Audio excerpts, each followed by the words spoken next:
تو اس میں آسم بھائی آپ کو یہ نہیں لگتا کہ ہم اس کے دعوے پر یہ بات نہیں کر رہے، ہم تو قرآن مجید کی اس آیت پر بات کر رہے ہیں جس میں اللہ تعالیٰ نے اس راستے کو بند کیا ہے؟ تو قرآن کے اندر آ گیا نا جی جو شخص قرآن کے اندر کھڑا ہے اس سے تو گفتگو ہوگی. صحیح. وہ دعویٰ تھا باہر کا، اس کے بارے میں ہمارا یہ رویہ ہے کہ ہم اس دعوے کی ثبوت نہیں مانگے گئے، کیونکہ ہم پہلے سے یہ مان چکے ہیں کہ خدا نے یہ دروازہ بند کر دیا ہے. جی اب جو کہ خدا یہ دروازہ بند کر چکا ہے تو ہم باہر کے اس امکان کو کیوں مانے ہیں؟ لیکن اگر کوئی ہم سے آ کے یہ پوچھ لے کہ بھی بتاؤ کہ تمہیں کس نے کہا کہ اللہ تعالیٰ نے یہ دروازہ بند کر دیا ہے، صحیح. ہم پھر قرآن کے حوالے سے گفتگو کریں گے. صحیح تو پہلا پہپ تو یہ ہے. صحیح. اچھا، اس میں ہم مزید یہ بھی کہہ سکتے ہیں کہ جس نے بھی رسول اللہ کے بعد دعوی نبوت کیا ہے وہ بغیر کسی شرط کے جھوٹ بول رہا ہے. اس پر ابھی آتے ہیں بات. صحیح. پہلے سوال کا دوسرا پہلو یہ ہے کہ وہ صرف یہ دعویٰ نہیں کرتے عائش کہ نبوت ہے، وہ ایک دوسرا دعویٰ بھی کرتے ہیں اور اس پر تو گفتگو ہی ہو سکتی ہے. اس کے بارے میں تو یہ بھی نہیں کہا جا سکتا کہ نہیں، ہم چونکہ نبی کے منتظر نہیں تھے لہذا ہم تو اس دعوے بات ہی نہیں کریں گے. لیکن یہ دوسرا دعویٰ ہے، یہ مسیحی موعود کا ہے. وہ یہ کہتے ہیں کہ مسلمان جس مسیحی موعود کے منتظر تھے جی وہ آ گیا ہے. اب تو ہم یہ نہیں کہیں گے کہ ہم تو منتظر نہیں تھے، جی مسلمان تو منتظر ہیں کوئی بھی، تو اب تو گفتگو ہی ہوگی. تو یہ ہو گیا آپ کا پہلا. جی دوسرا آپ نے کہا جھوٹ کے بعد. جی اس میں بھی جب کوئی دعویٰ کرے گا، یہ جتنے لوگوں نے بھی یہ دعوے کیے ہیں اس پر بھی دو پہلو.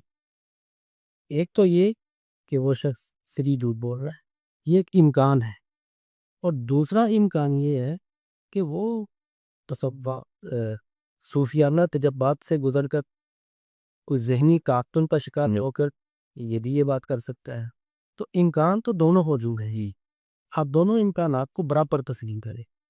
اگر آپ یہ کہیں گے کہ نہیں دوسرا امکان باقی نہیں، وہ یقیناً جھوٹ ہی بول رہا ہے، تو پھر آپ کو بتانا پڑے گا کہ آپ نیت اور ارادے کو کیسے جان سکتے ہیں. صحیح. یہ سوال کرنا ہوتا ہے. لیکن اس میں ہمارے جو فنون کی بحثوں میں یہ بھی آتا ہے کہ جھوٹ اس جملے کو کہتے جو قصدن بولا جائے اور جو حقیقت کے خلاف ہو. لیکن یہاں پر ایسا لگ نہیں رہا نا، چونکہ احمدیوں کے ہاں جو اجرائے نبوت کا تصور ہے وہ تو استدلال کی قبیل سے ہے. تو وہاں پر ہم مرزا صاحب کے دعوی نبوت پر یا احمدیوں کے اس استدلال پر یہ کیا کہہ سکتے ہیں کہ یہاں پر بھی جھوٹ ہے؟ کیونکہ یہاں پر بھی پھر ہمیں یہ بتانا پڑے گا کہ وہ قصدن یہ کر رہے ہیں. نہیں، وہ نتیجے کے اعتبار سے ایک بات جھوٹ ہے، یہ دعویٰ اپنے نتیجے کے اعتبار سے جھوٹ. وہ اس لیے کہ یہ ہم پہلے سے مان چکے ہیں کہ خدا نبوت کے دروازے کو پت کر بند رہا ہے. بالکل. لیکن اس شخص نے کس تحت یہ بات کی ہے؟ کیا اس میں قصدن جھوٹ بول رہا ہے یا وہ دوسرے صحیح چانسز ہیں اس کے؟ جو میں نے کہا کہ صوفیانہ تجربات، کیونکہ صوفیہ کے ہاں جو ساری چیزیں پائی جاتی ہے، مکشف، الہام، وہ سب کچھ اسی طرح ہی. بالکل. یہ دعویٰ اس سے ایک قدم آگے لے کے جاتا ہے بس. تو اس امکان کو تو آپ رد نہیں کر سکتی. تو جب ہمیں پتہ نہیں ہے کہ وہ کس تحت بات کر رہا ہے تو جھوٹ کا یقین کے ساتھ الزام لگانا یہ تو بہت بڑا دعویٰ ہے. آپ نے یہ گفتگو سن لی. ایک احمدی کے سوال کے جواب کا تو ہم سب کو انتظار رہے گا، اور اگر گامدی سینٹر کے طلع علوی صاحب کو کوئی غیر احمدی عالم جواب دے ہی دیتا ہے تو ان سے درخواست ہے کہ وہ ہم سے بھی اس جواب کو ضرور شیئر کر لیں. جہاں تک بانی سلسلہ احمدیہ علیہ السلام کے دعاوی پر گفتگو کا تعلق ہے تو اس چینل کے ایک گزشتہ پروگرام میں بھی یہ درخواست کی تھی کہ بانی سلسلہ احمدیہ علیہ السلام کے دعاوی پر گفتگو کرنے سے پہلے آپ علیہ السلام کے دعاوی کو غور سے پڑھ لیا جانا اچھا ہوتا ہے اور پھر ہی گفتگو کرنی زیب دیتی ہے. ختم نبوت کے بارے میں بانی سلسلہ احمدیہ علیہ السلام کا جو عقیدہ ہے وہ حضرت مرزا صاحب علیہ السلام نے سورہ الاحزاب کی آیت خاتم النبیین اگر بسم اللہ الرحمن الرحیم شامل کر لیں تو پھر اس کا آیت نمبر 41 بنتا ہے، وگرنہ 40 نمبر کی آیت بنتی ہے. تو حضرت مرزا صاحب علیہ السلام نے اپنی تفسیر قرآن کی جلد نمبر 6 کے صفحہ نمبر 345 سے لے کر صفحہ 394 تک بہت ہی تفصیل کے ساتھ اپنا ختم نبوت کا جو عقیدہ ہے اس کو واضح کر دیا ہے.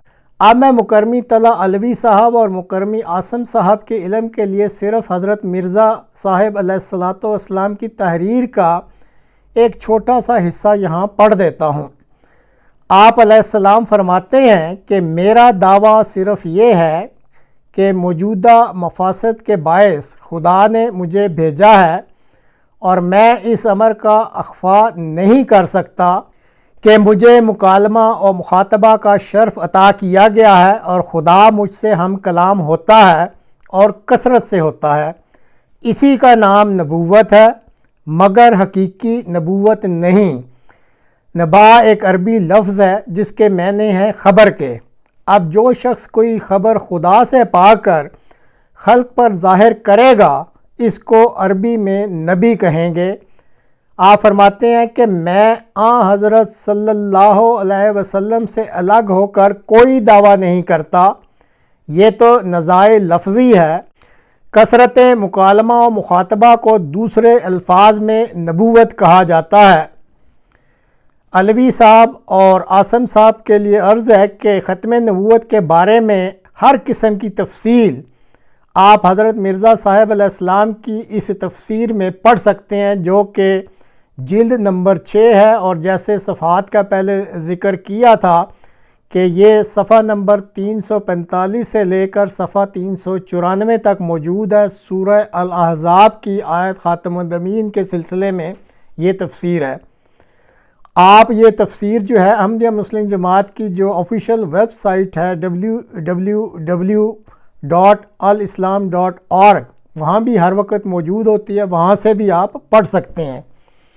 آخر میں عاصم صاحب اور طلع علوی صاحب سے یہ بھی درخواست ہے کہ اگر آپ خود ختم نبوت کے اپنے نظریات اور عقائد پر نظر ثانی کرنے کے لیے لچک کا رویہ ہی نہیں رکھتے، کیونکہ آپ کی باتوں سے تو ایسا ہی لگ رہا ہے کہ آپ کے بھی جو خیالات ہیں وہ ایک قسم کے جامد خیالات ہیں اور کسی قسم کی اس میں لچک نظر نہیں آ رہی، تو پھر اللہ ہی بہتر جانتا ہے کہ آپ یہ گفتگو کرتے کس مقصد کے لیے ہیں۔ بہرحال ناظرین، آپ کی اطلاع کے لیے کہ غامدی سینٹر کی یہ جو گفتگو جس پہ یہ بات چیت کی جا رہی ہے، اس کا ایک حصہ وہ بھی کافی دلچسپ ہے کہ پاکستان میں جو احمدیہ مسلم جماعت ہے اس کو قومی اسمبلی کی طاقت سے جب دائرہ اسلام سے نکالنے کا فیصلہ کیا گیا تو کیا یہ فیصلہ مذہبی تھا یا سیاسی؟ اس پر انشاءاللہ اگلے پروگرام میں اپنا نقطہ نظر پیش کروں گا۔